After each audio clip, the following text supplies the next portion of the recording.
కథలు అక్షంతలు కూడా ఒక పని వేసుకోండి. ఈ కథలు మధ్యలో ఎవరు లేవకూడదు. శ్రద్ధ ఎంత శ్రద్ధగా ఉంటే అంత ఫలితం మనకు వస్తుంది. పూర్వం ఒకప్పుడు సౌందర్య మహామునులు కొందరు నైవేద్యాలను కూడి ఉన్నవారి సూత మహాముని చూసి ఇట్లా అడిగేది, ఎవరయ్యా సూత పౌరాణికుడు అంటే? ఏ పురాణం తీసుకున్నా, ఏ ఇతిహాసం తీసుకున్నప్పుడు కూడా సూత పౌరాణిక వాచ అని అంటారు. సూతుడు ప్రతి పురాణాల్లో ఉంటుంటాడు. అలాగే ఈ సూతుడు ఎవరయ్యా అంటే సాక్షాత్తు వ్యాస మహామునుడి ప్రియ భక్తుడు, ప్రియ శిష్యుడు, అగ్రగణ్యుడు సూత పౌరాణికుల వారు. ఈయన సూతుడు తన శిష్య బృందంతో భారతదేశంలో ఉన్న అన్ని దేవాలయాన్ని దర్శించుకుంటూ, అన్ని నదుల్లో దర్శించుకుంటూ, ఏ మాసానికి ఏ పురాణం చెప్పుకుంటూ కాలక్షేపం చేసుకుంటూ శిష్య సమేతంగా భారతదేశం తిరిగి మరి ఈ యొక్క నైవేశారణ్యం అనే యొక్క ప్రాంతం ఎక్కడైతే ఉందో అక్కడికి వచ్చాడంట. ఆ యొక్క గురువుగా రాగానే సప్త ఋషయా సౌందర్య మహర్షి 7 మంది ఋషీశ్వరుడు ఆయన రాగానే నిలబడ్డారంట.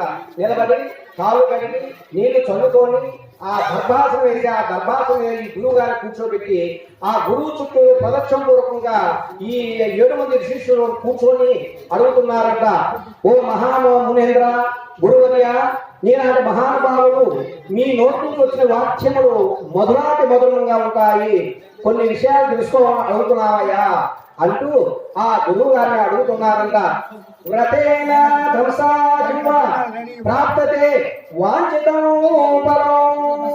ఓ గురువర్య సూత మహాముని, ఏ వ్రతం చేసినా ఏ తపస్సు చేసినా కోరిన ఫలం మాకు సిద్ధించును, అట్టి దానిని మాకు తెలప కోరుతున్నాము అని గురువు గారిని అడిగారంట సౌందర్య మహామునులందరూ కూడా. అప్పుడు గురువు గారు చెప్తున్నారు, ఆహా ఎంత చక్కటి విషయం అడిగావయ్యా, శిష్యుడికి ఎంత శ్రద్ధ భక్తి ఉంటుందో గురువు ఇంకా చెప్పాలనిపిస్తుంటుంది. మీకు శ్రద్ధ లేదనుకోండి, నేను తొందరగా కానించుకునేస్తాను కాబట్టి మీకు శ్రద్ధ ఉండాలి. నారదో సంపృష్టో భగవాన్ కమలాపతి. అందుకు సూత మహాముని, ఓ మునులారా, పూర్వకప్పుడు మీరు ఏ విధంగా అయితే నన్ను అడిగారో అదే ప్రకారంగా నారద మహర్షి వారు నారదుడు విష్ణుమూర్తిని అడిగిన విశేషం మీకు తెలియజేస్తున్నాము, శ్రద్ధగా వినయ అంటూ చెప్తున్నారంట.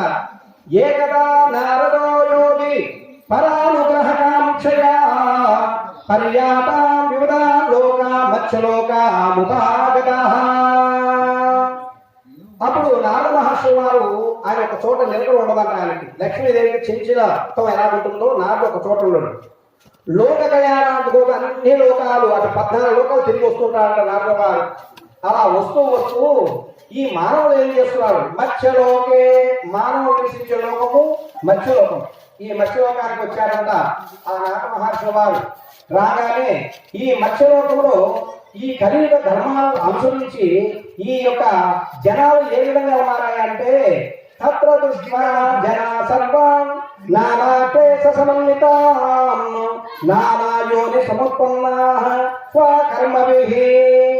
వారు చేసిన యొక్క పాప పుణ్యాన్ని బట్టి వారు తల్లిదండ్రులు జన్మించి రకరకాల సమస్యలతో క్లేశంతో బాధతో అన్ని యొక్క ఆర్థిక సమస్యతో మానసిక క్లేశంతో బాధపడుతూ ఉన్నారన్న ఈ కలిలో జన్మించినట్టు వారు కినోపాయేన దేశాం దుఃఖనాశో భవిష్యతి. నారద మహాముని ఆ విధంగా భూలోకం అందరం చూశారు. అరే ఆ నాడు కృతాయుగంలో ధర్మం 4 పాదాలు ఉండేది, త్రేతాయుగంలో 3 పాదాలు ఉండేది, ద్వాపర యుగం వచ్చేసరికి 2 పాదాలు, కలియుగం వచ్చి 1 పాదం ధర్మం, 3 పాదాల అధర్మం నడుస్తుంది. ఈ కలి పురుషుల వల్ల ఈ జనాలను అప్పుడు ఎట్లా ఉన్నారు, ధర్మ మార్గాన సుఖ సంతోషాలతో భోగవాటితో ఉంటూ ధర్మాన్ని విడవకుండా మనతో పాటు కూడా అందరూ కూడా మంచి మార్గాన్ని తీసుకువచ్చారు. కానీ ఇప్పుడున్న జనాలు అలా కాదు, దాంపేకంగా చేస్తున్నారు. మానసిక బాధలు, ఒకరికి సంతానం లేని బాధ, వారి ఉద్యోగం లేని బాధ, ఒకరి ఆర్థికంగా, ఒక శారీరకంగా రకరకాల సమస్యలన్నీ కూడా సమస్య లేనట్టు జీవితం లేదు ఇక్కడ మరి యొక్క కలియుగంలో. అలాంటి సమస్య పడుతున్నట్టు యొక్క జనాలందరూ చూసినట్టు హృదయం ద్రవించినట్టు యొక్క నారద మహర్షి వారికి అప్పుడు ఆయన వైకుంఠానికి వెళ్ళాడంట. ఆ వైకుంఠం వెళ్ళినప్పుడు అక్కడ స్వామివారు ఎట్లున్నారో తెలుసా, చెప్తున్నారు చక్కగా. తత్ర నారాయణం దేవం శుక్లవర్ణం చతుర్భుజం సంగచక్ర కథా పద్మ మలమాల విభూషితం. ఆ యొక్క వైకుంఠము నారద మహర్షి వారి సప్తద్వారైన 7 ద్వారాలున్న వైకుంఠానికి హిరణ్యమైన, హిరణ్యం అంటే బంగారం, ఆ ద్వారాలు 7 కూడా బంగారంతో ధగధగాయమానంగా వెలిగిపోతున్నాయంట. లాభం దొరకటాలు 7 ద్వారాలున్న నారద మహర్షి వారు అక్కడ స్వామివారు ఎట్టున్నారా అంటే శేషతత్వం మీద పవడించి లక్ష్మీదేవి కాలుతూ సకల గణాలు నారాయణ ఆదినారాయణ నామస్మరణ చేసుకుంటూ ఆ వైకుంఠం ఉన్నాయి. అప్పుడు నారదు వారు స్వామివారికి నమస్కరిస్తూ, అయ్యా తత్ర నారాయణ దేవం శుక్లవర్ణం, ఆ యొక్క శుక్లవర్ణం అంటే మనకి ఆకాశంలో నీలి వర్ణంలో ఎలా ఉంటుందో స్వామి యొక్క ఆ రంగులో ఉంటాడు. ఫోటోలో కూడా చూడండి చక్కగా ఆ స్వామి అదే రంగులో ఉంటాడు. కాబట్టి శంఖచక్ర గదా పద్మ, ఒక చేతిలో శంఖం, ఒక చేతిలో గద, ఒక చేతిలో పీతాంబరం, ఒక చేతిలో తులసి వన భూషితై 1000 కోటి సూర్య ప్రభావంతో వెలిగిపోతున్నారట శ్రీమన్నారాయణ వారు. అప్పుడు నారద మళ్ళా నమస్కరించి, ఓ దేవాదిదేవా నమో వాగుణాతీతాయ రూపాయ అమిశక్తయే ఆదిమధ్యాతీనాయ నిర్గుణాయ గుణాత్మనే సత్యస్వరూపాయ. నిన్ను ఊహించుడుకు నాకు శక్తి కాదయ్యా, ముక్కోటి దేవుడు కూడా నీ లీలా వినియోగించుడుకు సమర్థులు కాదు, నేను ఎంతకు అన్నయ్యా అన్నాడు నారదుడు. అప్పుడు స్వామివారు చక్కగా నారదు మాటలు వినిన స్వామివారు మందహాసే చిన్నగా నవ్వుతున్నాడంట. నవ్వుతూ అప్పుడు అడుగుతున్నాడు, ఓయి నారద, నీ వచ్చిన వైకుంఠానికి వచ్చిన పని ఏమిటయ్యా? నీవు సామాన్యంగా రావు, ఏదో కొత్త విశేషమైన తీసుకొస్తావు, ఎందుకు వచ్చావు ఏంటయ్యా అని అడిగాడంట. అడిగితే అప్పుడు ఆ నారద మహర్షి చెప్తున్నాడు, స్వామి పిల్లలు చేసేటప్పుడు ఉప్పులైన ఆ తల్లిదండ్రులకు తెలియకుంటాయా స్వామి? నీకు నా విషయం అన్ని తెలిసినప్పుడు కూడా నా నోటి నుంచి చెప్పియాలని మీరు చెప్పిస్తున్నారు స్వామి. కాబట్టి మత్స్యలోకం ఎట్లుందయ్యానికి ఏముంది? అంతా కూడా కలికాలం వల్ల ప్రశ్నలు పడిపోయింది. నీ భక్తులందరూ కూడా దైవ భక్తులు కాదు, నామికమైన భక్తులు చేస్తున్నారు, నిజమైన భక్తి ఎవరికి లేరు. కాబట్టి సత్యస్వరూపంగా భావించి నా అభిష్టం నెరవేర్చు స్వామి అంటూ నారద మహర్షి వారు స్వామివారిని వేడుకున్నారంట. అప్పుడు ఆ శ్రీమన్నారాయణ చెప్తున్నాడంట, ఓయి నారద మహర్షి లోకాల గ్రహకాంక్షయ, అందరూ ఏమో కోరుకుంటారు, నేను బాగుండాలి, నా కుటుంబం బాగుండాలి, నా పిల్లలు బాగుండాలి, కానీ పక్క వాళ్ళు బాగుండాలి, ఎవరు కోరుకోరు. అలాగే నారదుడు అలా కోరుకోవాలా. లోకాల గ్రహకాంక్షయ, లోకాలు ఎన్ని ఉన్నాయి? 14 లోకాలు ఉన్నాయి. 14 లోకాలలో నీ చల్లని చూపులతో శుభత్వాన్ని చేకూర్చవయ్యా. అందులో నువ్వు మత్స్యలోకే మానవ లోకంలో నువ్వు అవతారం ఎత్తుకుంటావు. నీ భక్తులు ఇబ్బందులు ఉన్నారు, దుఃఖాలతో ఉన్నారు, క్లేశంతో ఉన్నారు, వాళ్ళని ఉద్ధరించు అని అన్న మాటకి శ్రీమన్నారాయణ అంటున్నాడు, ఓ నారద, నీవంటే నాకు చాలా ఇష్టమయ్యా, నువ్వు నా భక్తుడివి. నీ యందు ప్రేమతో ఒక వ్రతాన్ని చెప్తున్నాను, ఆ వ్రతమును చక్కగా వినుము. సత్యనారాయణ వ్రతం గిన్వా స్వర్గమచ్చేసు దుర్లభం. నారద మహాముని, నీవు లోక యథార్థమైన చక్కని విషయం అడిగినందుకు ఒక వ్రతం కలదు. అదే సత్యనారాయణ స్వామి వారి యొక్క వ్రతం. ఆ వ్రతమును ఏ మనుషులైతే భూలోకమును భక్తి శ్రద్ధలతో ఆచరిస్తారు వారు ఇహలోకమున సకలేశ్వరుని పొందిన వారి పరమున మోక్షాన్ని పొందుతారు. ఉన్న రోజులు కూడా ఎవరైతే సత్యనారాయణ వ్రతం చేస్తారో వారికి తిరిగి ఉండదు. క్రమేణ అన్ని అభివృద్ధి ఇస్తారన్న సత్యనారాయణ స్వామి వారు. మళ్ళా నారద మహర్షి వారు అడుగుతున్నాడంట, స్వామి అది బాగా ఉంది దామోదర, ఆ సత్యదేవుని యొక్క వ్రతము ఆచరించడం వల్ల ఏం ఫలితం కలుగుతుందో చెప్పవయ్యా. చెప్పావు, ఈ వ్రతం చేస్తే మంచిది అన్నావు, కానీ వ్రతం ఎట్లా చేయాలి, ఎప్పుడు చేయాలి, ఎక్కడ చేయాలి, ఏ విధంగా చేయాలి, ఆ వ్రతం చేయడం వల్ల ఏం ఫలితం కలుగుతుందో చెప్పవయ్యా స్వామి అంటూ నారద మహర్షి వారు మళ్ళా అడుగుతున్నాడంట. అప్పుడు పరమాత్ముడు చిరునవ్వు నవ్వుతూ ఈ విధంగా అంటున్నాడు, నారద, దుఃఖ శోకాది శమనం ధనధాన్య వివర్ధనం సౌభాగ్య సర్వకం సర్వత్రా విజయం భవేత్. ఓ ఈ నారద మహర్షి, సత్యనారాయణ స్వామి యొక్క వ్రతము సకల దుఃఖము నుండి నివారణ చేయనయ్యా, సకల ఐశ్వర్యము కలుగజేయండి. సంతానం లేని వారికి వ్రతం చేయడం వల్ల మంచి సంతానం కలుగుతుంది. సంతానం కలగగానే కాదు, తల్లిదండ్రులకు పేరు తెచ్చే ఒక సంతానం కలగాలి. సత్సంతానం మంచి సంతానం ఉంది, ఆ తల్లిదండ్రులకి గొప్ప పేరు తెచ్చి తల్లిదండ్రులు చెప్పినట్టు ఇదే ఒక సంతానం కావాలి. సంతానం కలగాలంటే సత్యనారాయణ స్వామి వ్రతము ఆచరించవలేను. అలాగే ఈ యొక్క సత్యనారాయణ స్వామి యొక్క వ్రతం చేయడం వల్ల అష్టైశ్వర్యములు సిద్ధించును. మాధవే మాసి కార్తికేయ శుభదినే సంగ్రామారంభ వేళాయాం యదా క్లేశ సంభవః. తీర్చయా అని అడిగాడంట. కార్తీక మాసం ముందు కానీ, లేదా మాఘ మాసం ముందు కానీ, లేదా వైశాఖ మాసం ముందు కానీ ఈ వ్రతాన్ని ఆచరించాలి నారద మహర్షి అన్నాడు. అదే కాకుండా మాసే మాసే చ కర్తవ్యం వర్షే వర్ష ధన పునః. మీరు ఇప్పుడు వ్రతం చేసుకున్నారు, మీకు చక్కగా కలిసి వచ్చింది అనుకోండి, మీరు ప్రతి నెలకు ఒక్కసారి వ్రతాన్ని ఆచరించుకుంటూ వచ్చు అని చెప్తున్నారు. ఇవే కాకుండా నారద మహర్షి నాకు ఇష్టమైన యొక్క తిథుల్లో ఏకాదశి పౌర్ణమి తిథి. ఏకాదశమ్యాయాం పూర్ణమ్యాయాం రవి సంక్రమే పివ వ్రతం కాజన్మను శ్రేష్ఠ సత్యనారాయణం ప్రభుం. ఈ సత్యనారాయణ స్వామి వ్రతము పౌర్ణమి రోజు చేయొచ్చు అంట. పొదల పక్షాన ఏకాదశి రోజు చేయొచ్చు. ఏకాదశి పురాణ ప్రకారం రవి సంక్రమతినే సూర్య భగవానుడు ఉత్తరాయణం దక్షిణాయనం చెప్తూ ఉంటాం. ఆ మారే మాసం సందర్భం ఏదైతే అప్పుడే ఈ వ్రతాన్ని ఆచరించవచ్చును అని అంటున్నాడు. అయితే ఈ వ్రతమును ఆచరించే వారు ఏ విధంగా ఉండాలయ్యా అని మనం చెప్తున్నాడంట. ఏం సంకల్ప్య మధ్యాహ్నేకు మధ్యాహ్న క్రియా సాయంకాలే పునఃసాత్మ విదేశే. ఈ వ్రతం ఎవరైనా ఆచరించాలని సంకల్పం కోరుతున్న ముందు ఆయన వేడుకోవాలంట. ఓ సత్యదేవా, మేము దంపతులము మీ వ్రతాన్ని ఆచరిస్తున్నాము, మాకు ఎలాంటి ఆటంకము లేకుండా ఎలాంటి ఇబ్బంది లేకుండా ఈ వ్రతాన్ని చేసే శక్తిని బుద్ధిని ప్రసాదించవయ్యా అంటూ దంపతులు వేడుకొని ఉదయం అంతా కూడా ఒక్కబొద్దుండి మా అన్నయ్య గారు చెప్పిన ప్రకారంగా సాయంత్రం ఏకాదశి మంగళవారం హస్తానక్ష చాలా విశేషమైనది ఈ రోజు వారు సంకల్పించుకున్నారు చక్కగా. అలాగే అందరూ కూడా ముందుకు వచ్చారంటే ఆ పరమాత్మ అనుగ్రహం మనకు ఉంది కాబట్టి ఎంతో అదృష్టవంతులు వచ్చిన వాళ్ళందరూ కూడా ఆ విధంగా ఈ యొక్క సత్యనారాయణ స్వామి వ్రతములు వచ్చారు. చక్కగా ఈ వ్రతాన్ని ఆచరించుటకు ఇంకా చెప్తున్నానంట. మీరు ఒక్క భక్తు ఉండి రాత్రి చంద్రుడు ఉదయించిన తర్వాత ఈ వ్రతాన్ని చేయాలి. శాస్త్రబద్ధం ఏంటంటే చంద్రుడు ఉదయించిన తర్వాత చేయాలి. కానీ ఇప్పుడు మనం ఏం చేస్తున్నాము, మనం పెళ్లి వివాహం చేసుకోవాలి రెండో రోజు తిరగకపోతే మూడో రోజు గృహప్రవేశం, మూడో రోజు సత్యనారాయణ స్వామి వ్రతాన్ని ఆచరిస్తున్నాం, గృహప్రవేశం చేస్తున్నాం, తెల్లవారుజామున సత్యనారాయణ స్వామి వ్రతం ఆచరిస్తున్నాం. అంటే అక్కడ అర్థం ఏమిటి, వ్రతం అనేది ఎప్పుడైనా ఆచరించుకోవచ్చు, తప్పేం కాదు. కానీ ప్రత్యేక శాస్త్రం ఏమి చెప్పబడింది స్కాండ పురాణం అంటే ఉదయం అంతా ఒక పొద్దుండి రాత్రికి వ్రతాన్ని చేసుకుంటే సంపూర్ణమైన యొక్క ఫలితం వస్తుందని చెప్పి మనకి ఈ స్కాండ పురాణంలో మనకి చెప్పబడింది. ఆ విధముగా ఇంకా ఈ సత్యనారాయణ స్వామి వారి వ్రతానికి ముందుగా చక్కగా ఆ పీఠమును ఏర్పరించి ఆ పీఠం మీద చక్కగా ధాన్యం పోసి కలశం పోసి సత్యనారాయణ స్వామి వారిని ఆవాహించి పూజించి ఆ తదుపరి ప్రధానమైన యొక్క మండపారాధనలో గణపతిని చూస్తున్నాం. గణానాత్మ గణపతం నవామహే. గణాలన్నిటికీ ముందుండేవాడా నీవే, నీకు పూజ చేయడం మాకేం పూజ సంపూర్ణ కాదయ్యా. కాబట్టి విఘ్నేశ్వర ఈ సత్యనారాయణ శుభత్వాన్ని చేకూర్చాలని మమ్మల్ని దీవించు అంటూ ఆ విఘ్నేశ్వరుని పూజ చేసుకున్నాం.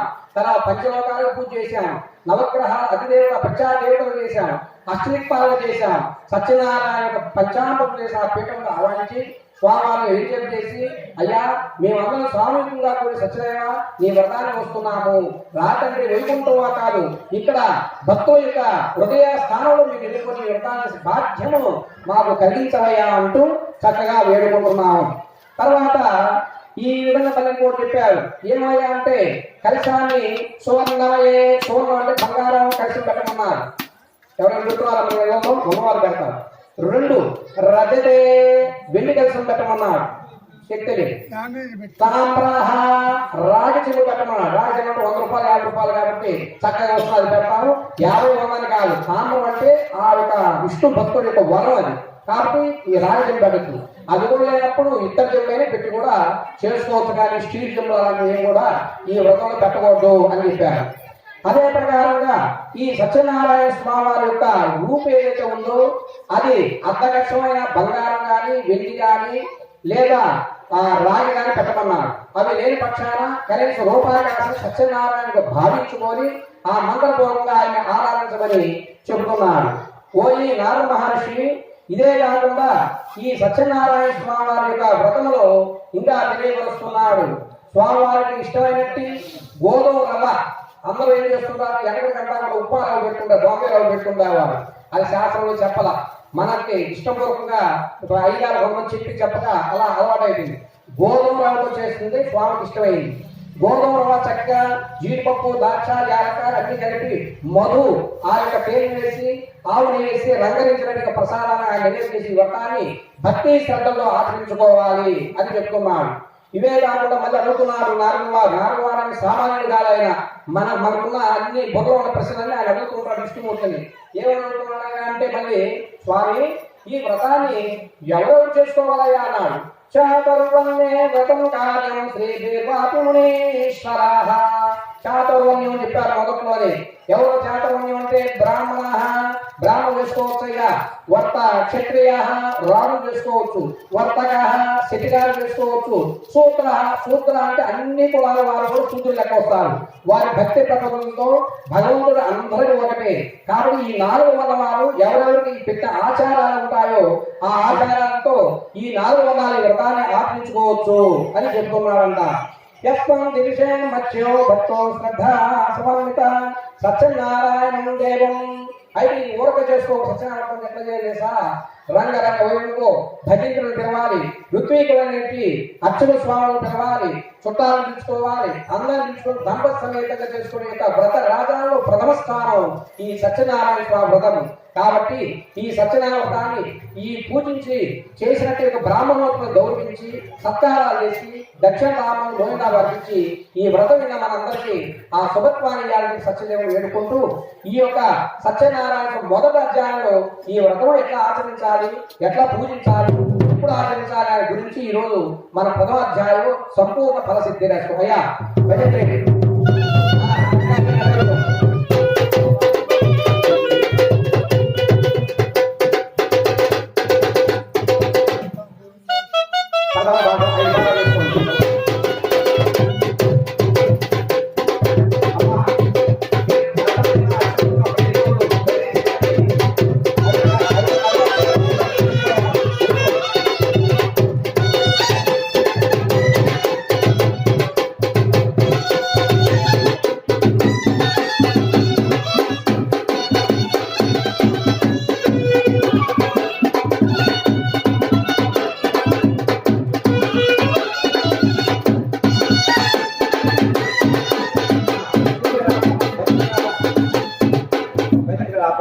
అమ్మా స్పీకరు ఎడగా పెట్టమంటున్నారు.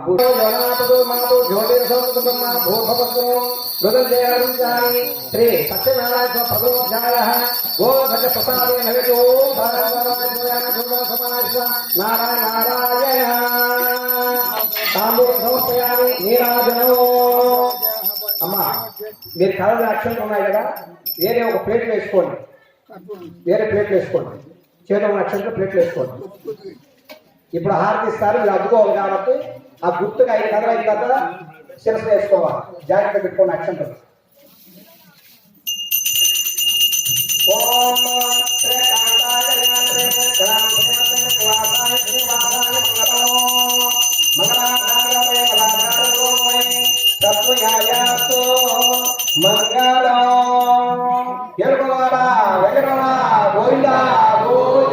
జై సత్యనారాయణ స్వామి వారికి. అరే అక్షంత తీసుకోండి, రెండోసారి అక్షంత చేతులు పెట్టుకోండి, మొదటి కథలు పక్క పెట్టుకోండి. శ్రీ సత్యనారాయణ స్వామి నమః. ద్వితీయోధ్యాయః ప్రారంభః. ఇప్పుడు మనం చెప్పుకోయే రెండో కథలు వేద బ్రాహ్మణుడు దారిద్ర్యంతో బాధపడుతున్న బ్రాహ్మణుడు గురించి చెప్పుకున్నాం. కామము క్రోధము. కామము అంటే కోరిక, నాకు ఈ పుస్తకం కావాలి అని అడిగారు. నేను ఈయనన్నాడు. ఈయనప్పుడు నాకేమవుతుంది, 2-3 సార్లు అడిగిన కోపం వచ్చింది. కాబట్టి అలాగే ఈ కథలో కూడా కామ క్రోధానికి ప్రతీక అయినట్టు యొక్క బ్రాహ్మణోత్తరి యొక్క వృత్తాంతమును ఇప్పుడు మనం తెలియపరుచుకున్నాం. ఓం సత్యనారాయణ స్వామి దేవత అనుగ్రహ శిక్షర్థం ఉద్ద బ్రాహ్మణ వాచ. బ్రాహ్మణో దిదరిద్రోహం భిక్షాతే ప్రేమహిం ఉపాయం యతనాజనాభిపయ కథయ ప్రభో. కాశీ నగరం అనే యొక్క నగరంలో ఈ యొక్క బ్రాహ్మణోత్సవం అనే ఒక నివసిస్తూ కాలం గడుపుతూ ఉన్నాడు. కానీ ఆ మహానుభావుడు ఋగ్వేద, యజుర్వేద, సామవేద, అధర్వేద, ఉపనిషత్తులు అన్ని తెలిసినట్టు ఒక మహా విద్యా సంపన్నుడు విద్వాంసుడు ఆ బ్రాహ్మణోత్తముడు. కానీ తినేదానికి తిండి లేక అలవరిస్తున్నాడన్న ఆ బ్రాహ్మణోత్తముడు పాపం పూర్వజన్మ యొక్క ప్రారంభ కర్మ వల్ల ఆ విధంగా బాధపడుతున్నట్టు స్వామివారు గ్రహించాలి ఆ కర్మ ఒక వ్యక్తి కావాలి కాబట్టి అని. అప్పుడు ఆ సత్యనారాయణ స్వామి కాశీనగర్ జోలు తగ్గించుకొని బ్రాహ్మణోత్తములు వస్తూ ఉన్నారంట. అందులో ఈ యొక్క స్వామివారు ఎలా వచ్చాడు తెలుసా? ఉత్త బ్రాహ్మణ, ఉత్త బ్రాహ్మణ వేషం, ముసల్మాన్ యొక్క వేషం ధరించి ఈ బ్రాహ్మణోత్తముడు దగ్గరికి వచ్చాడంట. అయ్యా, నీవు ఎక్కడికి వెళుతున్నావు? నువ్వు ఇంత కాశీనగరంలో ఏదో దుఃఖంలో ఉన్నట్టున్నావు, నీకు వచ్చిన బాధ ఏమిటి చెప్పవయ్యా అని శ్రీమన్నారాయణ సత్యనారాయణ స్వామి ఆ రూపంలో వచ్చి అడిగాడంట. అప్పుడు బ్రాహ్మణోత్తముడు అన్నాడు, ఏమయ్యా, నా కర్మ చేర్చింది ఏ దేవుడు లేదు, ఏ దైవం లేదు, కాబట్టి నువ్వు మనకి ఏం చేసిన నువ్వు పోవయ్యా అని చెప్పి అన్నాడంట. కాదయ్యా, నా మాట వినము, ఒక్కసారి సత్యదేవుడు వ్రతం చేస్తానని నువ్వు అన్నావా, నీ వ్రత ఫలితం చేత నీకు అన్ని కూడా లభ్యం అవుతాయి అన్నాడు. చాలా చాలేవయ్యా, ఎందరో చెప్పారు, ఆ దైవం ఉన్నారు, ఈ దైవం అందరూ ఉంటారు, నేనేమో నమ్మని వెళ్ళాలి, నీ పాట నీ పోవన్నా అంటూ బ్రాహ్మణుడు అంత దూరం పోయి మళ్ళీ ఆలోచనలో పడ్డాడు. ఈ వచ్చిన వాడు ఎట్టున్నాడో తెలుసా? వృద్ధ విప్రాహ కాకి కోకిల రూపే యథా విప్రాహ. ఆ సత్యనారాయణకు వృద్ధాప్య దశలో ముసల్మాన వేషం వచ్చినప్పుడు కూడా ముసల ఛాయలు లేవు. చూడండి ఎంత చక్కగా ఉన్నాడు ఆయన, ముసల ఛాయలు లేవు. అలాగే గుంట ఎట్లా ఉన్నాయంటే కోకిల గొంతు అందరూ ఇష్టపడతారు. కోకిల గొంతులాగా ఆయన చెప్పాడంట, బ్రాహ్మణోత్తమ అన్నాడంట. అలాగే ఆయన యొక్క రూపం ఎట్లుంది? కాకి కోకిల గొంతుంది, రూపం చూస్తే నల్లగా ఉన్నాడు, బసగులాగా ఉన్నాడంట స్వామివారు. ఆ రూపాన్ని చూశాడు, నమస్కరించి సరే నేను ఎందుకు చెప్తున్నాడు, సరే చివరిగా ఇద్దామనుకుని నిర్ణయించుకున్నట్టే అతను వచ్చి, సరేనయ్యా దేవుడు ఉన్నాడు చాలా సంగతి, నీవు తోటి బ్రాహ్మణుడు కాబట్టి నీవు చెప్పిన ప్రకారంగా నీ దైవ శక్తి నేను చూస్తాను, ఎప్పుడో నేను హృదయాన్ని వెళ్ళి ఆ బ్రాహ్మణ అగ్రహాలు భిక్షాటన చేస్తానని చెప్పి బ్రాహ్మణోత్తముడు జోలు తగ్గించుకొని ఆ విధంగా వెళ్తున్నాడంట. వెళ్ళి భవతే భిక్షాం దేహి అని ఆ జోలు దగ్గర ఎప్పుడైతే అడిగారో ఆ అగ్రహారంలో ఉన్న స్త్రీమూర్తులను కూడా చేపంగా బియ్యము, కూరగాయలు, నెయ్యి, పప్పు, దినుసు మొత్తం కూడా ఆ జోలులో పోసాడంట. అంతకుముందు ఎవరు కూడా తలుపు తీయలేదు, మంచినీళ్ళు లేదు, ఎవరు లేదు. కానీ సత్యనారాయణ వ్రతము చేస్తానని ఎప్పుడైతే తలంచాడో ఎమ్మడే ఆ స్వామి కృప మీలో జ్వరబడి బుద్ధిని ప్రేరేపించి ఆ బ్రాహ్మణోత్పనికి ఆ విధంగా ధనధాన్యం అన్ని కూడా ఇప్పించాడంట. ఎమ్మడే వచ్చాడు, రాగానే అక్కడ ఆ బ్రాహ్మణోత్తముడు లేదు, అదృష్టమైపోయాడు. ఎందువల్ల? ఆ వచ్చిన వాడు సత్యనారాయణ స్వామి కాబట్టి చెప్పెళ్ళాడు. ఓహో సరే, రేపు ఉదయాన్ని సత్యనారాయణ స్వామి వారి యొక్క వ్రతాన్ని భక్తి శ్రద్ధలు నోచుకుంటారని చెప్పి, అంతకుముందు మనకి పటాలు ఉండేవి కాదు, ఒక కుమ్మరి వారు చేసినట్టు యొక్క ముంతలు ఏవైతే ఉంటాయో ఆ ముంతల్లోనే ఆ స్వామివారిని పూజించుకునే వాళ్ళ భక్తి శ్రద్ధలతో. ఇప్పుడు మనకి పటాలు, రూపాలు ఇవన్నీ కూడా వచ్చాయన్నమాట. ఆ విధంగా బ్రాహ్మణోత్తముడు ఇంటికి వచ్చి తన శక్తానుసారంగా సత్యనారాయణ స్వామి వారిని వ్రతం చేసుకున్నాడంట. ఒక మాసము అనగా ఒక నెల ఆ వ్రతం చేయగానే కొంచెం వారి మెరుగ్గా అనిపించింది. మాసేచ మరి నెలలు చేయడం మొదలుపెట్టాడు, ఇంకొంచెం మెరుగు వచ్చింది. అలాగా సంవత్సరం దాకా అప్పుడు చేశాడు.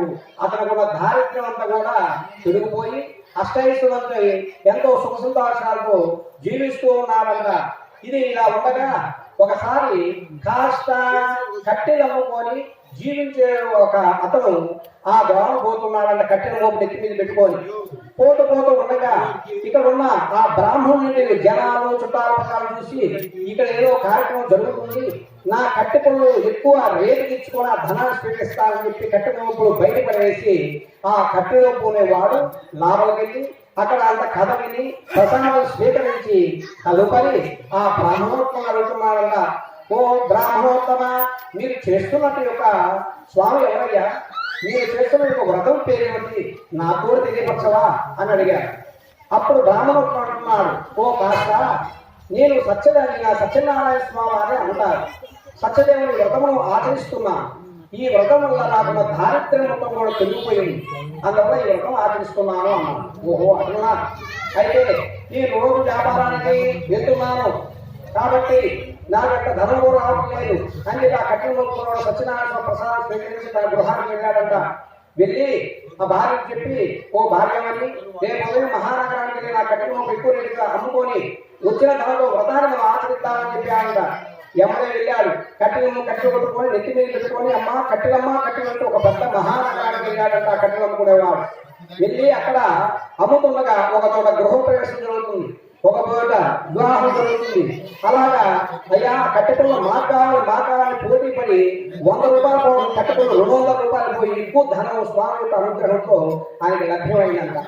ఆ వచ్చిన యొక్క ధనముతో ఇంటికి సంతోషంగా వచ్చి పట్టణాల నుంచి అన్ని కూడా వస్తువులు తీసుకొచ్చి భక్తి శ్రద్ధలతో ఈ యొక్క సత్యనారాయణ స్వామి వ్రతం చేసుకొని ఉన్నంతకాలం ఇహపర సుఖం అనుభవించి సర్వాంతరంగా వైకుంఠ వాసాన్ని చేరుకున్నాడంట. అయ్యా భజిత్రి సత్యనారాయణ ద్వితయోధ్యాయ समाप्ता। थोड़ा पूजा से हवा है हवा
ఇప్పుడు వర్తకుల యొక్క కథ వస్తుంది. లోభత్వము మోహము. తృతీయోధ్యాయ భార్యతస్య ప్రముఖం చ సరోజా వదనాయతే భద్రశీలా నదీ తీరే సత్యస్యాగమాచరేతో. మళ్ళా సూత పౌరాణికుడు తన శిష్యులను చెప్తున్నాడంట. ఓ మునిశ్రేష్ఠులారా తెలుగు చూడాలి. కాబట్టి ఆ విధంగా ఆయన 3వ కథలో మహారాజు వారు మహారాజు పేరు లోకాముకుడు అనే యొక్క మహారాజు ఉన్నారయ్యా.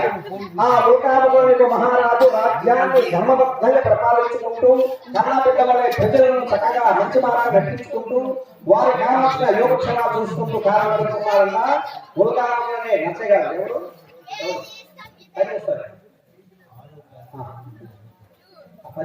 నా పక్కన కూర్చుంటే అడిగేదాన్ని కూర్చున్నాను అనుకో. ఉల్కానముడు అనే మహారాజు వారు ఆ విధంగా ఆ మహారాజు ఉండగా భారత సరోజాసే. అప్పుడు ఆ మహారాజు వారు పాపం అన్నీ ఉన్నాయి ఆయనకి, కానీ పాపం ధన కనక వస్తు బొట్టు అన్నీ ఉన్నప్పుడు కూడా అన్నింటినీ అనుభవించేవాడు ఏం కావాలి చెప్పండి? సంతానం కావాలి. సత్సంతానైనా సంతానం మంచి సంతానం కావాలి. లేదా సంతానం కనుక ఆడపిల్ల ఉంటే అడుగుని తెచ్చుకోవచ్చు. కానీ ఆడపిల్ల లేదు, అబ్బాయి లేదు కాబట్టి ఆయన బాధపడుతున్నాడు. ఇంత రాజ్యం ఉంది, ఇంత భోగభాగ్యాలు ఉన్నాయి, ఎందుకు నాకు, నేనేం చేయలేదు. శివాలయం ఇచ్చిన విష్ణాలయం ఇచ్చిన అన్న సందర్భం ఇచ్చాను, అన్ని పుణ్య కార్యాలు చేసినప్పుడు కూడా నాకు సంతానం లేదు కదా. చింతాక్రాంతమైన సందర్భంలో భగవత్ కృప చేత ఒక మహానుడు అక్కడ వెళ్తున్నాడంట. వెళ్తూ, ఓ ఉల్కా మహారాజా, నువ్వు ఎందుకయ్యా దుఃఖపడుతున్నావు? ఈ కలియుగంలో సత్యనారాయణ స్వామి వారి యొక్క వ్రతము ఒక వ్రతం ఉంది.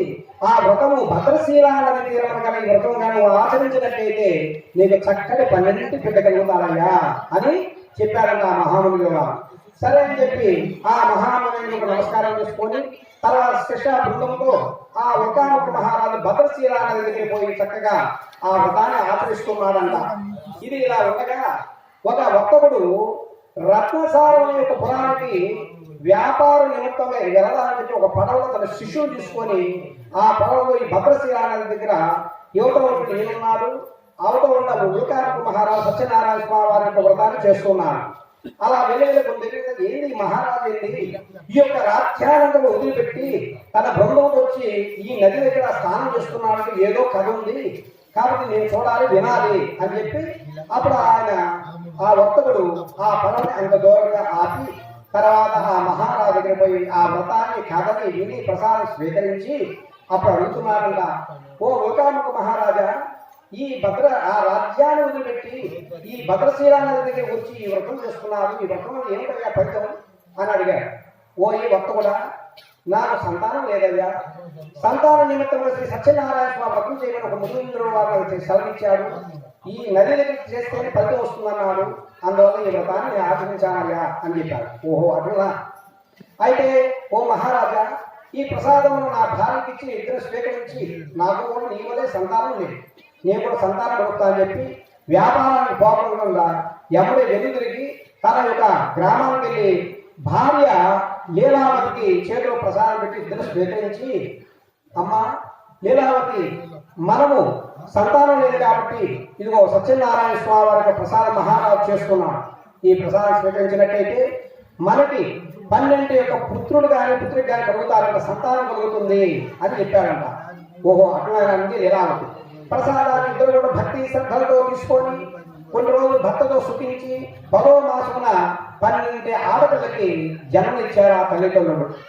అయితే అమ్మాయి ఎట్లా ఉంటాయి అంటే స్వామి యొక్క కృప చేత అమ్మాయి చంద్రుడికి ప్రాచ్యం నుంచి పౌరుడు చంద్రుడు ఎలా ఉంటాడు, పౌరుడు చంద్రుడు బాగా మెరుస్తూ ఉంటాడు.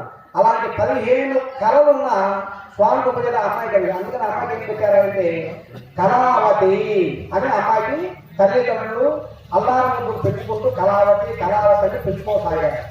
ఇలా ఉండగా లీలావతి అప్పుడు అడుగుతుంది, ఏమండి మనకు సంతానం కలిగిన మనం సత్యనారాయణ స్వామి వారికి వ్రతాన్ని చేస్తామని కలిగించారు కదండి, మనకి సంతానం కలిగింది కదా, ఇప్పుడైనా ఆ వ్రతాన్ని ఆచరిద్దామండి అని చెప్పింది. అదే ఇప్పుడేం తొందరే, సత్యనారాయణ స్వామి ఎక్కడ పోతారు, మన అమ్మాయి యొక్క యవన కాలం వివాహ సమయకాలే, వివాహం వచ్చినప్పుడు అమ్మాయి యుక్త వయసు వస్తుంది, అప్పుడు చేద్దామనే వ్రతం అంటూ వెనకేసి వెళ్ళిపోయాడు. అమ్మాయి రానొచ్చింది, 18 సంవత్సరాల వయసు వచ్చింది, ఇంకా అమ్మాయి వివాహం చేయాలి. ఆ వివాహ సందర్భంలో గుర్తు చేసిన మరి భార్య గారికి, భార్య ఇప్పుడు కూడా భర్త గారికి గుర్తు చేస్తూ ఉండాలమ్మా, ఇలా మర్చిపోతుంటారు. కాబట్టి ఆ విధంగా గుర్తు చేసేవాళ్ళు ఇప్పుడేం చేద్దామని, ఇప్పుడేం తొందరే, 4 రాళ్ళు ఎంత వేసుకోవాలి, కాబట్టి మంచి ఉరుణ్ణి వెతుక్కొని వివాహం చేద్దామని వ్రతం అన్నారు. ఓ దూత, మా అమ్మాయి కళావతి పేరు తగ్గట్టుగానే మా అమ్మాయి అందగట్టె సుగుణవతి గుణవతి అలాంటి అల్లుడిని, అది కాక మనలో మన మాట వ్యాపార నైపుణ్యం కలిగిన అల్లుడు తీసుకోరా అని చెప్పారు ఆ వర్తకుడు. సరే అన్ని ఊళ్ళు తిరిగి ఒక ఊళ్ళో ఉన్న అమ్మాయి దగ్గర ఒక ఊరిని తీసుకొచ్చాడు. అతను కూడా సత్యస్వరూపుడు, ధర్మంగా వ్యాపారం చేసుకుంటూ కాలం గడుపుతూ అమ్మాయిని ఇచ్చి ఈ అబ్బాయికి వివాహం చేశాడు. రంగరంగ వైభవంతో వివాహం అయిపోయింది. వివాహం అయిన తదనంతరము మరలా అప్పుడు లీలావతి గుర్తు చేసింది, ఏమండి మనం సత్యనారాయణ స్వామి వారిని వ్రతం చేస్తామన్నారు కదా అమ్మాయి వివాహ సమయంలో, అమ్మాయి పెళ్లి అయిపోయింది, స్వామి దగ్గర మంచి అల్లుడు వచ్చాడండి, ఇప్పుడైనా వ్రతం చేద్దామండి అని అడిగిందంట. అరే స్వామి ఎక్కడికి పోతాడే, నీ బాలేంది చేద్దాం, రేపు చేద్దాం, ఇప్పుడే కొత్త అల్లుడు వచ్చింది, 4 రాళ్ళు వెనకేసుకోలేదు, అంతా తొందరే నీకు, నిన్ను కాదు అంతా తొందరే అని చెప్పి ఆ విధంగా అన్నాడండి. అని సరే అల్లుడా అదో అక్కడ చూస్తున్నాడు చూడు, అదే రత్నసారం యొక్క పురం, ఆ పురానికి మనం వెళ్ళాం. అక్కడ వ్యాపారం చేసుకుంటే 1కి 10 లాభం ఉంటుంది. రత్నసారంపై మహారాజు చెప్తూ ఉంటాడు బాలంపాలి.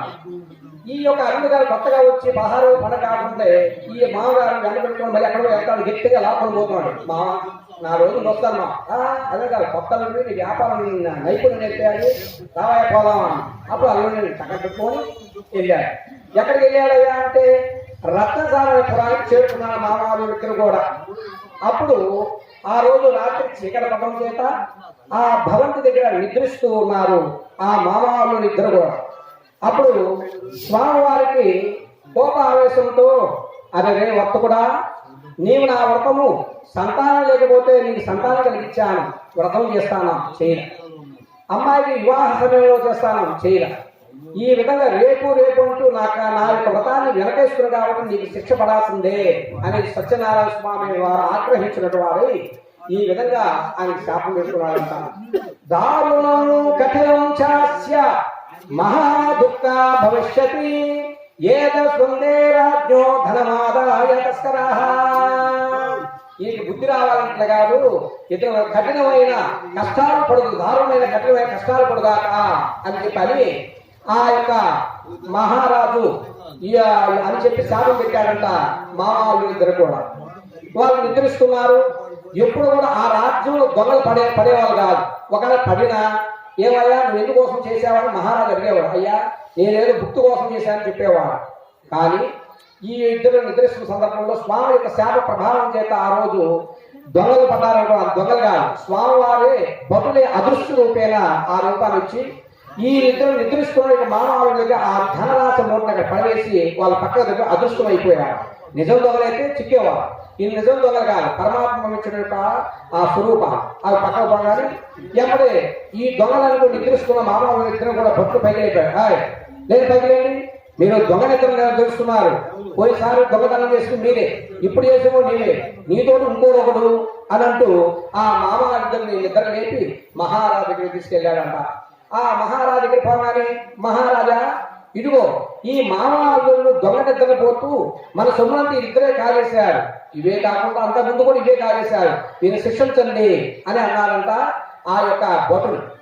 అప్పుడు ఆ మాట అనగానే మహారాజు ఎప్పుడైనా ఆలోచించేవాడు. కానీ స్వామి సత్యనారాయణ స్వామి శాప ప్రభావం చేత ఆ యొక్క మహారాజు యొక్క జ్ఞాపకని మరిచి వీళ్ళిద్దరిని కారాగారంలో బంధించి కొరడాదని పట్టండి, అప్పుడు నిజం తప్పుతుంది అని చెప్పి పంపించారు. ఎమ్మడే మా వాళ్ళు ఇద్దరు వెళ్ళారు. ఆ యొక్క కారాగారంలో చెండగోలతో కూర్చున్నారంట. చెప్పు నిజంగా ఎక్కడ పెట్టిన డబ్బు అంతకు నువ్వే కాజేసావు కదండి. అయ్యో పురోమరో మీ వర్తకం అయ్యా, కొత్తగా మా అమ్మాయి నుంచి పెళ్లి చేశాము, మా అల్లుడు గారు ఏదో 4 రాళ్ళు వెనకేసుకున్నాను, ఇక్కడికి వచ్చాను, నా మాట వినవయ్యా అంటూ అన్నా కానీ వినకుండా చిన్నకుండా బలాబలం బాగా వేసుకున్నాడంట.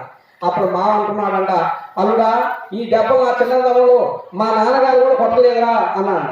మావా నా పొరపాటు కాదు, నీ కూతురు చేసుకోకపోతే ఈ కర్మ కదా, నాకు ఈ విధంగా దెబ్బలు అవుతున్నాయి, నేను ఏదో అమ్మాయిని చేసుకుంటే బాగుండేది కదా అని ఒకరి మొహాలు చూసుకుంటూ ఏడుస్తూ దుఃఖిస్తూ బాధపడుతూ ఉన్నారంట.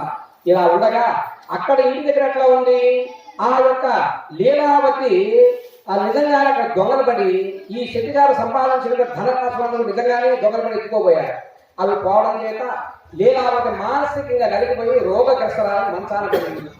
ఎప్పుడే లీలావతి ఉంటుంది, అమ్మ కళావతి నీ నాన్నగారు అల్లుడు గారు ఇద్దరు కూడా లేరు కాబట్టి నేను మనసులో పడ్డాను, కొన్ని 4 ఆట పోయి ఏమైనా దొరుకుతాయని తెచ్చిపెట్టి అని అనుగుగా లీలావతి అమ్మ దగ్గర కళావతి లీలావతి దగ్గర సెలవు చూసుకొని ఎమ్మడే ఆ యొక్క అగ్రహారంలో ఉన్నట్టు అన్నిలకు పోయి అడుగుతుందంట. ఎవరు కూడా మంచినీళ్ళు కానీ కనీసం అన్నం కానీ ఏమి పెట్టట్లేదంట. ఉదయం 6 గంటల పోయి తిరిగి మూర్చెల్లి ఒక బ్రాహ్మణుడి యొక్క వ్రతం జరుగుతుంటూ చూసిందంట. చూసి ఆ వ్రత అక్షంతలో శిరస వేసుకొని ఆ వ్రత ప్రసాదాన్ని స్వీకరించి మరలా ఇంటికి వచ్చేసరికి మంచంలో ఉన్న లీలావతి అంటుంది, అమ్మాయి నువ్వు అక్కడే ఆగు, ఉదయం 6 గంటలకు పోయినారు, ఇప్పటిదాకా ఏమేం చేస్తున్నా చెప్పు అని గద్దించేసరికి అమ్మాయి పాప ఏమి తిరగకపోవడం చేత అమ్మాయి మూర్చెల్లి ఏడుస్తూ దుఃఖిస్తూ, అమ్మా నేను ఏమేమో తప్పు చేయలేదమ్మా, నా మాట నమ్ము, ఏదో ఒక బ్రాహ్మణుడంట సత్యనారాయణ స్వామి వ్రతం అంట, ఆ వ్రతం చేసుకుంటే ఇది ఒక ప్రసాదం ఇచ్చానమ్మా, అయ్యో చిట్టల్లి నిన్ను ఈ విధంగా బాధించాను, మానసికంగా ఏడించానమ్మా, నన్ను క్షమించు, మన అన్ని కష్టాలకి దైవశాపమే కాబట్టి అది సత్యనారాయణ ప్రభావం వల్ల నేను ఇన్ని కష్టాలు పడుతున్నామమ్మ మీ నాయన చేసిన పనికి, కానీ మనమేం చేద్దాంరా అని చెప్పి కొంచెం సేకరించుకొని మనసులో నమస్కారం చేసుకొని, ఓ సత్యనారాయణ ప్రభు మా అల్లుడు గారిని మా ఆయన గారిని మళ్ళా మా గృహాన్ని క్షేమంగా తెచ్చయ్యా, నీ వ్రతాలను ఆచరించుకుంటాను అని అమ్మ కూతురికి నమస్కారం చేసుకొని ఏదో చిన్నగా వ్రతం చేసుకున్నాను అడిగాడు, అంటే ప్రాధాయపడ్డాడు. అందుకే ఏదైనా మనం తప్పు చేసినప్పుడు ఒక్కసారి క్షమిస్తారు పెద్దవారు ఎవరైనా, దాన్నే ప్రాయశ్చిత్తము అని అంటారు. ఒకసారి ఇంకో కాపాడి తప్పు చేసుకున్నాడు కదా అంటే తప్పు చేసుకుంటూ పోకూడదు. ఇప్పుడు భగవంతుని విషయంలో ఒకసారి తప్పు చేసినప్పుడు రెండోసారి చేయకుండా జాగ్రత్త పడి ప్రాయశ్చిత్తం ఎదుర్కోవాలి. అప్పుడు వేడుకున్న తర్వాత ఎప్పుడైతే లీలావతి ఇక్కడ ఆ విధంగా వేడుకుందో ఆ కారాగృహంలో ఉన్నటువంటి మామ అల్లుడు ఇద్దరు కూడా ఆ మహారాజు వేకోజామున ఊర్ధముండాలు ధరించి చండగోలు పట్టుకొని గర్జిస్తూ ఉన్నాడంట. ఎవరికి? ఆ మహారాజు యొక్క స్వప్నంలో వేకోజాము రామమూర్తి గారు ఎమ్మడి విడిచిపడి లేచాడు మహారాజు వారు. లేచి పరుగు వచ్చి పండితులు అందరి నుంచి ఏమయ్యా ఎవరు నామాలు పెట్టుకొని ఆ యొక్క చేతులు చెండకోలు పెట్టుకొని కుట్టినట్టుగా బెదిరిస్తున్నట్టుగా ఉన్నాడు. ఎవరైందంటే ఆహారం అదృష్టంగా స్వామివారిని అనుగ్రహం కల్పించాడు. అటైతే కారాగారంలో మామవారు తప్పు లేదని వాళ్ళని విడుదల చేయన్నారు. సరే అని చెప్పేసి ఎమ్మడే భటులను పంపించి అయ్యా ఈ యొక్క నా మాట విని మీ అందరూ చేసిన అపరాధాలను క్షమించండి, తెలియదు దైవ అపరాధం వల్ల మీకు ఈ విధంగా జరిగింది కాబట్టి భటులారా మామూలు యుద్ధం తీసుకెళ్లి క్షౌరం చేయించి పట్టు వస్త్రం ఇచ్చి ఇదిగో మీరు తెచ్చిన యొక్క ధనరాశి ఏవైతే ఉన్నాయో దానికి 3 రెట్లుగా ధనం ఇస్తున్నాను. భటులారా మామూలు యుద్ధని అదిగో కనపడుతుంది, ఆ రేణు దగ్గర తీసుకుని వదిలికి రావయ్యా అని చెప్పారంట భటులకి. ఎమ్మడే మామూలు ఒకరి మొహం చూసుకుంటూ మా దెబ్బల దగ్గర రాజు దగ్గర రొక్కం మనకు బాగా వచ్చింది మావా అని నవ్వుకుంటూ ఒకరి మొహం చూసుకుంటూ అక్కడి నుంచి ఆ భటులు ఆ నదికి వదిలిపెట్టారన్న. సత్యనారాయణ వ్రతం తృతయోధ్యాయ సమాపః. నారాయణ మా కద్దెల అక్షరాలు పక్కన వేసుకోండి, 5 కదలైతే అక్షరాలు వేసుకోవాలి.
వ్రతం జై సత్యనారాయణ స్వామివారికి. మళ్ళీ అక్షరం తీసుకుంటుంది. శ్రీ సత్యనారాయణ వ్రతం చతుర్థోధ్యాయ ప్రారంభ. ఆ మాటలు విని ఆ వైశ్యులు కూడా రేవుకు చేరుకున్నారంట. 4వ అధ్యాయంలో రేవుకు చేరుకున్నట్టు యొక్క మావాళ్ళు ఆ మహారాజు యొక్క ధనరాశి కూడా రేవు పడవలో చేర్చుకున్నారని అమ్మాయి బుద్ధి కూర్చోవాలి. నీకే కాళ్ళు చూపట్టం మనం ఏమనుకోవాలి, మంచిది గ్లాస్ మంచిది. ఆ విధంగా ఆ యొక్క ఇద్దరు పదవికి చేరుకున్నారు. అని అయిన తర్వాత స్వామివారు చివరిసారి అవకాశం చూద్దాం. వీళ్ళు నిజమైన భక్తులా, నిజంగా మారాడా లేక మారలేదా పరిశుద్ధాలని చెప్పేసి అప్పుడు స్వామివారు కాషాయ వస్త్రములు ధరించి ఆ స్వామివారు ఆ పడవ దగ్గరికి వెళ్ళాడంట.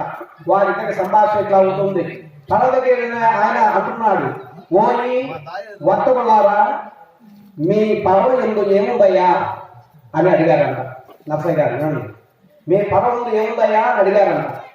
అప్పుడు మామ చూసి అల్లుడు ఇదేదో దొంగ సన్యాసలాగా ఉన్నాడే, మన సొమ్మును కాదేయడానికి ఎక్కడి నుంచి కిలోమీటర్ నుంచి వస్తున్నాడే అన్నానంట. అయ్యే అక్కడ కాదేమా అన్నాను. సరే మళ్ళీ 2వసారి అడిగారు స్వామివారు, ఏమయ్యా నీ పడవ ఎందు ఏముందయ్యా అని. అప్పుడు అల్లుడు అంటున్నాడు, మావు నువ్వు చెప్పింది ఈ మన దగ్గర ధనం అంతా కాజేసేదానికి ఆయన వస్తున్నట్టున్నాడు అన్నాడు. 3వసారి అడుగుతున్నాడు ముచ్చటగా. ఒకసారి అబద్ధం 3సారి నిజం చెప్పుకుంటున్నాడు ఆ సత్యస్వరూపుడు ఆయన సత్యనారాయణ స్వామి. ఏమయ్యా నీ ఇక దీర్ఘం పెరిగింది, ఏమయ్యా నీ పడవ ఎందు ఏమి ఉన్నదయ్యా అని అడిగాడు స్వామివారి దీర్ఘంగా. నా పడవ ఎందు ఏమి లేదయ్యా, నా పడవందు ఆకులు రాళ్ళు రప్పలు తప్ప ఏమి లేవు అని ఆయన కూడా చెప్పాడంట భక్తుడు. ఓహో అట్లా తథాస్తు తథాస్తు తథాస్తు అని చెప్పి స్వామివారు ఆ యొక్క దూరంగా చెట్టు కింద మళ్ళీ వస్తారు నా దగ్గరికి. అప్పుడు అందుకే పెద్దలకి ఇప్పుడు కూడా అబద్ధాలు ఆడకూడదు. పెద్దలకి ఇప్పుడు కూడా బిడ్డలు సత్యమే చెప్పాలి. అలాగే పరమాత్మ కూడా సత్యమే పలకాలి. అక్కడ వచ్చిన వాడు సత్యనారాయణ స్వామి. సరే అని మా ఇంకెళ్దాము అని చెప్పి పడవెక్కి బయలుదేరే సమయంలో ఆ యొక్క బొమ్మ కాస్త పెరిగాయి. మూడు వైపు చూడక రాళ్ళు రప్పలు ఆకులు అలములు తప్పి ఏమీ లేకపోయే దాని చేత మామూలు ఇద్దరు మూర్చపడి పడవలు పడ్డారు. ఎమ్మడి మొహం కడుక్కొని లేచి మా ఆ వచ్చిన వాడు మామూలుగా సన్యాసకరణ దొంగ సన్యాసం అనుకున్నాను కాదు, ఆయన స్వామివారి ఎందుకు వచ్చాడేమో అని అనుకోవచ్చు కదా. ఆయన పోతే ఈ సొమ్ము రాదు అంటూ ఆయన వెంటబడి ఆయన పాదాలు గట్టిగా ఒక కుడికాలు ఒక ఆయన ఎడగాలు ఒక ఆయన పెట్టుకుని స్వామిని గట్టిగా పట్టుకున్నాడంట మా వాళ్ళు ఇద్దరు కూడా. నమో ఆత్మనీతాయ అమరశక్తే ఆది మధ్యాంతరైతాయ గుణాత్మనే సత్య స్వరూపాయ సత్య వ్రతపరాయ నారాయణాయ అనే స్వామివారిని ఏడుస్తూ దుఃఖిస్తూ, అయ్యా మేము అవివేకం అజ్ఞానం తెలిసి తెలియక ఏదో మానవం తప్పు చేసుకుంటాం, బిడ్డబల్ల మనం క్షమించాలి కానీ నువ్వు కోపపెట్టయ్యా మా సొమ్ము మాకు ఇప్పించవయ్యా అని కోరుకొనగా ఆ స్వామివారు సంతుష్టుడైనట్టి ఆ స్వామివారు, ఓ ఈ వర్తకులారా మీరు దాచిన సొమ్ము మీకు తప్పక వస్తుంది, ఇంకనైనా నా వ్రతమును ఆలస్యం చేయక ఆచరించము, మీకు శుభాన్ని చేకూరుస్తాను అని చెప్పి తథాస్తు అని అన్నాడంట. అనగానే పడవలో పోయి చూసేసరికి ఆ పడవలో ఆ యొక్క శెట్టిగారు ఇచ్చిన యొక్క ధనమే కాకుండా మహారాజు ఇచ్చిన ధనమే కాకుండా సత్యనారాయణ కృపలు ఇంకా ధనం వచ్చి ఆ పడవలో చేరిందంట. ఇంకా సంతోషానికి అవధులు లేవు ఆ వర్తకులు ఇద్దరు కూడా. మా పొదలపోదానికి పడవ నట్టుకుంటూ ఆ పడవలో నదిలో పోతూ ఉన్నాడంట. అలా వెళ్ళి కొంత దూరం పోగానే ఒక దూతకి చెప్పాడట, దూత మా గృహానికి వెళ్ళి నా భార్య లీలావతి నా కుమార్తె కళావతి ఉన్నారు, వారిద్దరికి మీ నాన్నగారు అందరూ చెప్పి రేవుకు జరుపుకుంటారని చెప్పేసరా ఈ ఉత్సవం త్వరగా నింపాలి అని అన్నా.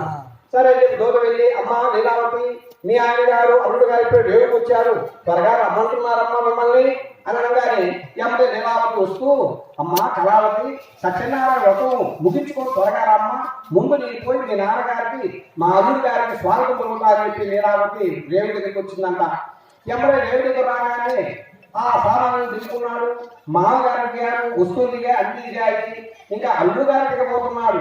ఇంతలో కళావతి ఎమ్మడి భర్త వస్తున్నాడు యొక్క సంతోషంతో ఎమ్మడి పరపరన వచ్చి చూడగా స్వామివారు ఆగ్రహించినట్టు వారై అప్పుడు ఆ పడవతో సహా అల్లుని ముంచు వేశారు.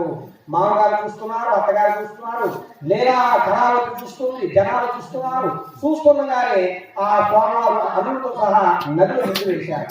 ఎక్కడ అల్లుడు దుఃఖిస్తూ అత్తగారు దుఃఖిస్తూ అప్పుడు ఆ లీలా కళావతి ఉంది, అమ్మ సౌభాగ్యం ఇచ్చేది భర్త, భర్త లేనప్పుడు నాకు ఇవన్నీ సుఖాలున్నా నాకు ప్రయోజనం ఉందమ్మా, నా భర్త లేని జీవితం నాకు వ్యర్థం, ఈ నదిలోనే నేను ప్రాణత్యాగం చేసుకుంటాను ఎక్కి దూకపోయింది పాపం లీలావతి కళావతి. ఆ దూకపోయేసరికి అందులో ఆకాశవాణిలాగా స్వామివారు బింబ రూపేణ స్వయిస్తూ, ఓన్లీ వత్తు కూడా నీ యొక్క కుమార్తె నా వ్రతమైతే ఆచరించింది కానీ నా వ్రత ప్రసాదాన్ని స్వీకరించగా వచ్చింది కాబట్టి అల్లుతో సహా ముంచివేశాను, అపరాధం కోరుకొని తిరిగి వెళ్ళి నా వ్రత ప్రసాదం స్వీకరించిందా నీ అల్లుడితో గమ్యస్థానం చేస్తానని చెప్పి ఆకాశ రూపం చెప్పాడు స్వామివారు. ఎమ్మడే ఆ యొక్క కళావతి ఇంటికి వెళ్ళి సత్యనారాయణ స్వామి నా అపరాధం క్షమించవయ్యా అంటూ ఆ వ్రతం చేసి ఆ ప్రసాదం స్వీకరించి మరలా తన మరలా నది దగ్గరికి వచ్చేసరికి ఆ అల్లుడితో సహా పడవతో సహా గమ్యాన్ని చేర్చాడ సత్యనారాయణ స్వామి. ఎమ్మడే లీలావతి ఏమండి చూసికరా, మనం దేవుడు కార్యక్రమం ఇప్పుడు కూడా రేపు తిరుమల కావచ్చునే, ఎల్లుండి అన్నవారు కావచ్చునే, ఇప్పుడు పనులు ఉన్నాయి ఇప్పుడు కాదు అంటూ భగవత్ కార్యం ముక్కుబడి కార్యక్రమం ఇప్పుడు కూడా రేపు అనకపోతే ఏ రోజు ఏమవుతుందో మనకు తెలియదు. అందువల్ల దైవ కార్యక్రమం ఉన్నప్పుడు ఇప్పుడు కూడా అయిపోతుండాలయ్యా అని చెప్తూ లీలావతి అంటుంది, ఇప్పుడు సత్యనారాయణ వ్రతం చేద్దామండి, ఇప్పుడు మనకి ధనం వచ్చింది, అల్లుడు మంచి వాడు పుట్టాడు, కూతురు మంచిది పుట్టింది, ఒక బాధ్యత వదులుతున్నాం, సరేనే నేను చెప్పడం చేద్దామని చెప్పి ఆ చుట్టుపక్కల ఉన్న నగరాల్లో ఉన్న వర్తకుల కన్నా కూడా ఈ వర్తకుడు రంగ వైభవంతో ఆ సత్యనారాయణ స్వామి వ్రతం చేసి వేల తాళాలతో భజనలతో అలాగే అచ్చుక స్వామి వారితో చుట్టాలతో బంధువులతో నభుతో నభవిష్యతి అన్నట్లుగా ఈ వ్రతాన్ని చేసి ఉన్నంతకాలం ఇహపర సుఖములు అనుభవించి పరమణ మోక్షాన్ని పోయారంట. సత్యనారాయణ చతుర్భోజాయ హరే సమాప్త నారాయణ నారాయణ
ఏడుకొండలవాడ వెంకటరమణ గోవింద జై సత్యనారాయణ ప్రభుకి. పునః పంచమోధ్యాయః ప్రారంభః. 5వ కవి చెప్తున్నారు.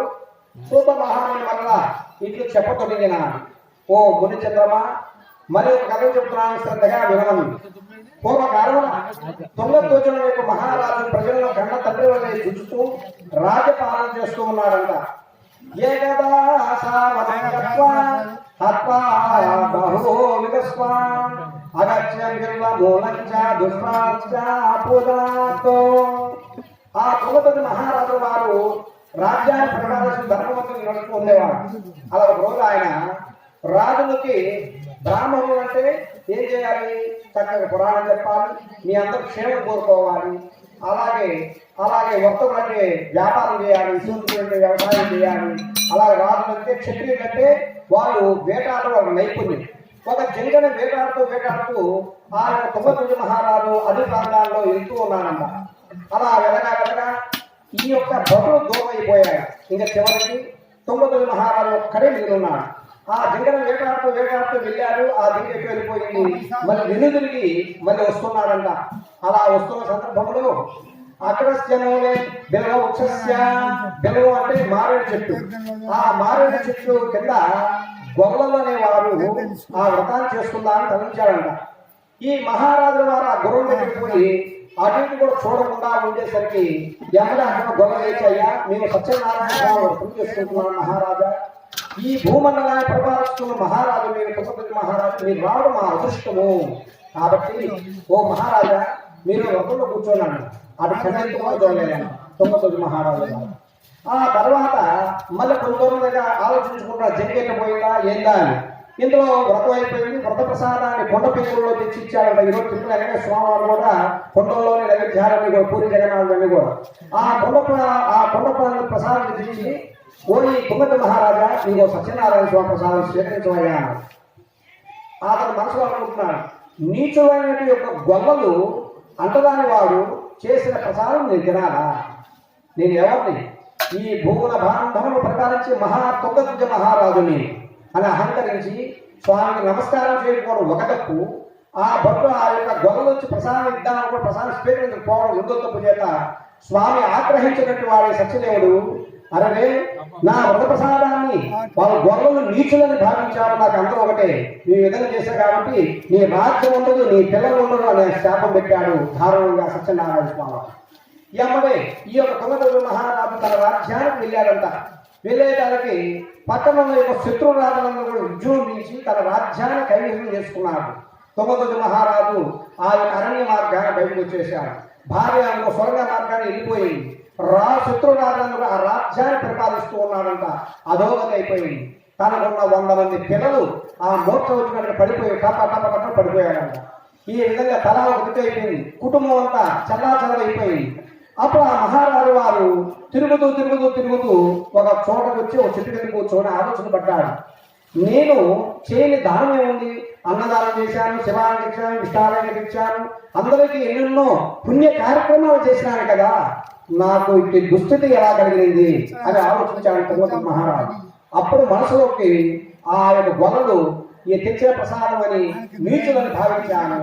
ఆ సత్యనారాయణ వారు ఎవరు? ఆయన 14 భువన బాంధములందు నాభిస్థానంలో నిలుగున్న స్వామి వారి, నేను భారతదేశంలో చిన్న రాజ్యానికి తుంగధ్వజ మహారాజుని, ఈ రాజ్యానికి కంటే ఆయన 14 ప్రభావం ఆయన ఏమనుకోవాలి? స్వామి నా అపరాధం క్షమించు సత్యదేవా అంటూ గొల్లలు ఎక్కడైతే చేస్తున్నాడో వ్రతాన్ని మళ్ళీ మొదటి నుంచి వాళ్ళతో పక్కనే కూర్చొని ఆ వ్రతాన్ని చేసి వ్రతకథ విని ప్రసాదం స్వీకరించారంట. ఇలా ఉండగా సత్యదేవుని యొక్క కృపచేత ఎమ్మడే తన దగ్గర సహాయం పొందినట్టు యొక్క రాజు చిన్న రాజు ఎవరైతే ఉంటారో వారందరూ కూడా చెప్పుకున్నారంట, ఓహో తుంగధ్వజ మహారాజుకు రాజ్యం పోయిందంట, ఆ భార్య వెళ్ళిపోయిందంట, పిల్లలు చనిపోయినట్టు పడిపోయారంట, కాబట్టి ఆ రాజు మనకు సహాయం చేసిన వ్యక్తి మనం మర్చిపోవచ్చు ఎప్పుడైనా. కాబట్టి ఆ తుంగధ్వజ మహారాజు మనం చేద్దాం సహాయం అని చెప్పి చిన్న రాజులందరూ ఆ తుంగధ్వజ మహారాజు వచ్చి ధైర్యం చేశారంట. ఓ మహారాజా మీరు దిగులు చెందవద్దు, మీ రాజ్యం మీకు ఇప్పిస్తాను, మా ప్రాణాలు అడ్డేసే సరే మీ రాజ్యం మీకు ఇప్పిస్తానని చెప్పారంట ఆ రాజులందరూ కూడా. సరే తుంగధ్వజ మహారాజు సత్యదేవుని ప్రసాదం స్వీకరించి మళ్ళీ యుద్ధానికి వెళ్ళారు. ఆ యుద్ధంలో స్వామి యొక్క కృప తుంగతుర్తి మహారాజు మీద ఉండడం చేత ఆ శత్రురాజును ఓడించేశారు. ఈ రాజులు తన రాజ్యాన్ని ఇప్పించారు తుంగతుర్తి మహారాజు వారికి. భార్య వచ్చింది, పిల్లలు నిద్రించలేక నాన్నగారు అంటూ గట్టిగా అతుక్కున్నారంట తండ్రికి. ఎమ్మడి రాజ్యం వచ్చింది. అప్పుడు ఆ తుంగతుర్తి మహారాజు చాటింపు వేశాడు, ఓయి రాజ్యం అంటే ప్రజానికి భక్తులారా, ఈ రోజు నుంచి మన రాజ్యంలో రమాసద సత్యనారాయణ స్వామి వ్రతాన్ని ఒక్కబొత్తుంది. అందరూ కూడా పిల్లలు లేరు, పెద్దలు లేరు, అందరూ నోచుకోవాల్సిందే, ఇది నా ఆజ్ఞ అని తుంగతుర్తి మహారాజు చాటింపు వేయించాడు. ఆ రోజు చాటింపు వేయించిన తర్వాత ఆ రాజ్యంలో అందరూ కూడా ఒక్కబొత్తుంది వ్రతాన్ని చేసుకొని ఉన్నంతకాలం సిరి సంపదలు భోగభాగ్యములు అష్టైశ్వర్యంతో తొలుగుతూ గుంటు ద్వారా ఆ వైకుంఠాన్ని చేరుకున్నాడంట. అలాగే ఈ యొక్క కలియుగంలో ఏ మనుషుడైతే భక్తి శ్రద్ధలతో ఆ స్వామివారిని మనస వాచ కర్మతో స్వామివారిని ఆరాధిస్తారో వారికి ఈక్షతామైన ఫలితము మీ మనోభావం మనసులో ఉన్న కోరికలు ఏవైతే ఉంటాయో అవన్నీ తప్పక తీరుతాయి. వ్యవసాయం అభివృద్ధి అవుద్ది, సంతానం అభివృద్ధి అవుద్ది, ఉన్నత విద్య, ఉద్యోగం, వ్యాపారం, ఆరోగ్యము అన్ని కూడా సత్యనారాయణ స్వామి వ్రతంలో కూర్చొని మీ అందరూ కూడా చెప్పిన నాకు వినిపించిన మీకు అలాగే విన్న మీకు అందరూ కూడా వ్రతం చేసిన వారికి వ్రతం చేయని వారికి అందరూ కూడా సత్యదేవుని కృప చేత తత్సమానంతమైన యొక్క ఆ స్వామి కృపతో ఇస్తారు అని చెబుతూ ఈ కలియుగంలో అన్నవారి దివ్యక్షేత్రమున సత్యనారాయణ స్వామి యొక్క పేరుతో వెలుగుతున్న స్వామివారిని సత్యేశ్వరుడు, సత్యనారాయణుడు, సత్య దైవమణుడు అని పేరుతో పిలుచుకుంటూ అన్నవారి క్షేత్రంలో ఈరోజు ఈ వ్రతాలు జరుగుతున్నాయి. కాబట్టి ఈ వ్రతాన్ని ఆచరించిన వారికి అన్ని కూడా శుభలత్వం చేస్తూ శ్రీ సత్యనారాయణ వ్రతైన పంచమోధ్యాయ సమాప్త.